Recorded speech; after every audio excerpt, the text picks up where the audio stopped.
இந்தியாவிலே இருக்கின்ற மேடையில இருக்கின்ற கட்சியிலே எதிர்க்கிற தைரியம் எனக்கு ஒருவனுக்கு தான் இருக்கு என்று சொல்லிக்கொண்டு நான் இந்த ஏகாதிபத்திய ஏஜென்ட், இந்த அமெரிக்க கைகூலி பிரிட்டிஷ் உளவாளியுடைய ஒப்புதல் வாக்குமூலமாக இருக்கக்கூடிய அந்த ஆலிவர் ஹெம்பர் அண்ணன் சீமான் அவரை பார்த்து கேட்கிறேன், பெரியார் தான் தமிழர்களை படிக்க வைத்தார் என்ற கருத்தை என் சீமான் மறுக்கிறார்.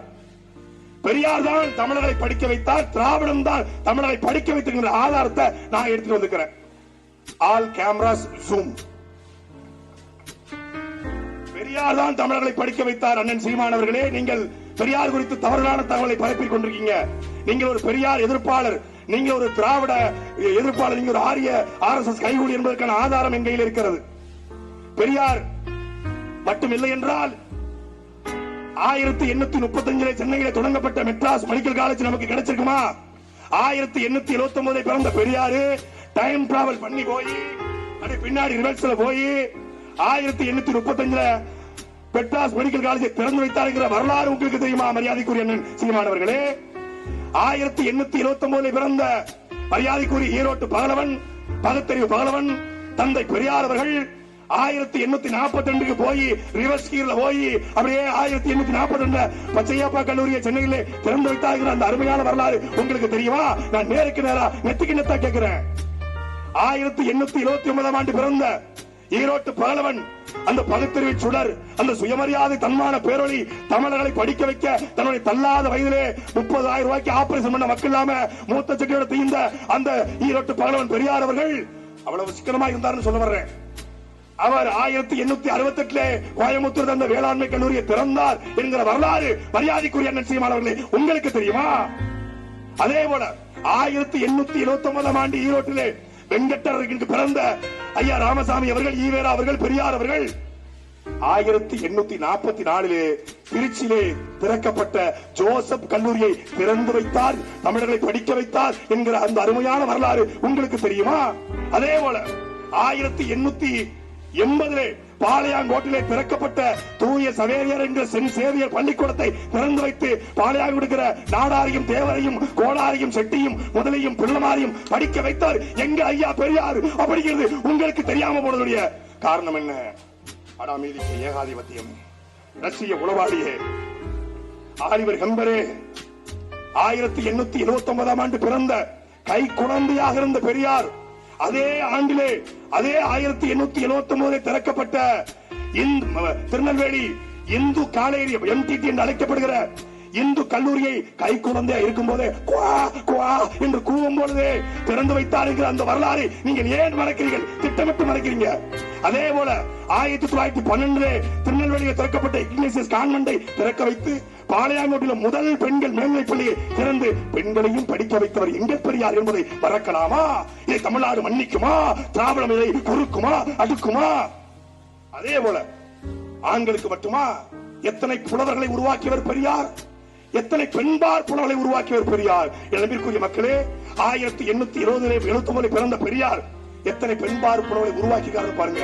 2000 வருஷத்துக்கு முன்னாடி டைம் டிராவல் பண்ணி போய் எங்கள் பெரியார் 5 அத்தை மகள் நாகையார், அணிநாடு முன்றிலார், அல்லூர் நன்முல்லையார், ஆதி மந்தியார், ஊன்பித்தை, ஒக்கூர் மாசாத்தியார், ஓரில் பிச்சையார், ஔவையார், கட்சிப்பேட்டு நன்னாகையார், கலார்கீரன் எயிற்றியார், காக்கை பாடினியார், காமக்கணிப்ப பசலையார். கேளுங்கள் சீமானவர்களே, மரியாதைக்குரிய அண்ணனே கேளுங்கள். குமிழியாளர் நப்பசலையார், குரமகள் எலிவையினி, குரமகள் குறியினி, தாயன் கண்ணியார், நல்வெள்ளியார். பெரியார் எப்படி படிக்க வச்சார் பெண்களை? பூங்கனி திரையார், பெருங்கோவ பெண்டு, பெருங்கோழி மகள் நக்கண்ணையார், பேய்மகள் இளவையினி, பொதும்பில் புல்லாங்கண்ணியார், பொன் முடியார், போந்தை பசலையார், மதுரை ஓலக்கடையத்தார் நல்வெள்ளையார், மார்பித்தியார், மாரோத்து நப்பசலையார், முடத்தாம கண்ணியார், முள்ளுயிர் பூதியார், வெண்ணி குயத்தையார், வெள்ளி வீதியார், வெறிபாடிய காம கண்ணியார் என்கிற 60க்கும் மேற்பட்ட பெண்பார் புலவர்களை 2000 வருஷத்துக்கு முன்னாடியே போய் டைம் டிராவல் பண்ணி படிக்க வச்சு, அது மட்டுமா? எங்களுடைய திருவள்ளுவர் இருக்கிறாரு, அவர் ஒரு முறை இப்படித்தான் திருக்குறளை எழுதி கொண்டிருந்தார். திருக்குறளை எழுதி கொண்டிருக்கும் போது அவருடைய எழுத்தாணி உடைந்து விட்டது. பதறினார், துடித்தார், அழுதார், புறப்பட்டார். அன்றைக்கே அம்பாசு காரை எடுத்துக்கொண்டு 2000 ஆண்டுகளுக்கு முன்பே வள்ளுவருக்கு அந்த எழுத்தாணி எடுத்துக் கொடுத்து தொட்டனை தூரும் மணற்கேணி மாந்தருக்கு கட்டணை தூரும் அப்படின்னு எழுதிட்டாரு. அறிவுன்னு போடல, அதுல அறிவுன்னு போடுங்க, 2 பேர் அதுல அறிவுன்னு போடுங்க அப்படின்னு சொல்லி கொடுத்தது யாரு? எழுத்தாணி பிடிச்சு எழுத வச்சது யாரு? எங்களுடைய ஈரோட்டு பகவன் தந்தை பெரியார். தமிழர்களை தன்மானத்தை முறக்கின பெரியார். இது மட்டுமா? இது மட்டுமா? இது மட்டுமா? தொல்காப்பியரை, அகநானூறு புறநானூறு தந்தவர்களை, சிவக சிந்தாமணி, வளையாவதி, உண்டலகேசி, மணிமேகலை தந்தவர்களை, எத்தனை எத்தனையான புலவர்களை உருவாக்கியவர் ஈரோட்டு பகவன் பெரியார் என்று எவனாவது சொன்னா பிஞ்ச செருப்பை எடுத்து அவனை அடி. பாவியலா, எவ்வளவு கேப்ப ஓட்டிருக்காங்க பாருங்க, எவ்வளவு வண்டி ஓட்டிருக்காங்க, எவ்வளவு கலப்ப ஓட்டிருக்காங்க பாருங்க. 5000 ஆண்டுகளுக்கு முன்பு கீழடியில தங்கத்துல மூக்குத்தி செஞ்சிருக்கான், யானை தந்தத்துல சீப்பு செஞ்சிருக்கான். நீ 2 ரூபாய் சீப்பு செய்யும் போது நாங்க தேவமாறு, நாங்க விளக்குமாறு, நாங்க கோணாக்குமாறு, நாங்க நாடாக்குமாறு, நாங்க அந்த மாறுங்கிற. யானை தந்தத்துல சீப்பு செஞ்சான் 5000 வருஷத்துக்கு முன்னாடி. அங்க மண் பானையில ஆதன் கோதை என்கிற தமிழ் எழுத்துக்கள் இருந்துச்சான். அந்த 5000 ஆண்டுகளுக்கு முன்பு கீழடியில இரும்பை உருக்கிற தொழிற்சாலை வைத்து, தங்கத்தை உருக்கிற தொழிற்சாலை வைத்து, மண் பானையில ஆதன் எழுதின அவனுக்கு எந்த பெரியாரா கல்வி கற்றுக் கொடுத்தார்? எந்த திராவிட படிக்க வைத்தது என்கிற கேள்வியை அண்ணன் சீமான் ஒருத்தர் தான் தமிழ் நிலத்தில் எழுப்பியிருக்காரு. அதனால் அவர் RSS கைகூலி, ஆரிய கைகூலி, பிரிட்டிஷ் உளவாளியுடைய ஒப்புதல் வாக்குமூலம். அவரு என்ன பண்ணுவாங்க? எங்க கட்சிக்கு ஓட்டு போடுறதுன்னு சொல்லுவாங்க. அதான உண்மை.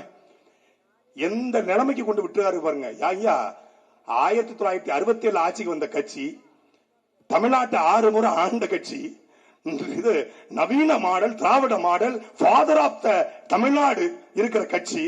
அந்த கட்சியை எந்த நிலைமைக்கு ஒரு மனுஷன் உருவாக்கி இருந்தா தினந்தனம் இங்க வெந்து சாவாங்கன்னா எந்த நிலைமைக்கு கொண்டு விட்டாரு பாருங்க. 1000 ரூபாய் கொடுத்துட்டு சொல்றாங்களா, உதயசூரியனுக்கு ஓட்டு போடலாம் பரவாயில்ல, சீமானுக்கு மட்டும் ஓட்டு போடுறாதீங்க. சத்தியமா சொல்றேன், என் 2 பிள்ளை சத்தியமா சொல்றேன், தமிழ் மீது சத்தியமா சொல்றேன். நான் கருணாநிதி மகன் கிடையாது, நான் சீமான் தம்பி. இப்படி சொல்லலன்னு திமுக காரன் சொல்லு. ஓட்டு ஏறும், உன்னைய உடைப்போம். எங்க சேட்டை இனிமேதான் அதிகமாக. நாங்க சாட்டை கிடையாதுடா, நாங்க பெரிய சேட்டடா. எங்க சேட்டை 20 நாள் சீமான் ட்ரெண்டிங். 20 நாள்ல 2026 வரைக்கும் அண்ணன் சீமான் தான் ட்ரெண்டிங். 2020 அதுக்கப்புறம் நாங்க மட்டும்தான் ட்ரெண்டிங். நாங்க மட்டும்தான் இருப்போம். காலம் மாறிக்கொண்டிருக்கிறது.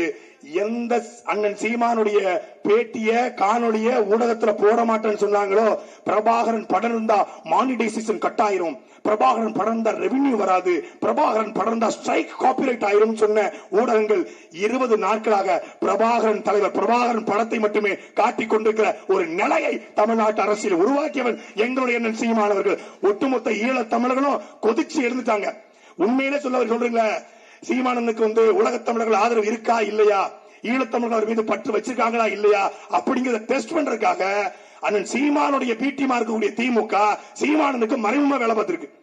ஒரே ஒரு போர்டு போட்டா எழுத்து மொத்த பேர் வந்துட்டான். செருப்ப கட்டி அடிச்சு விட்டு வந்துட்டாங்க. 50 பேரும். காலம் மாறிக்கொண்டிருக்கிறது, களமும் மாறப்போகிறது.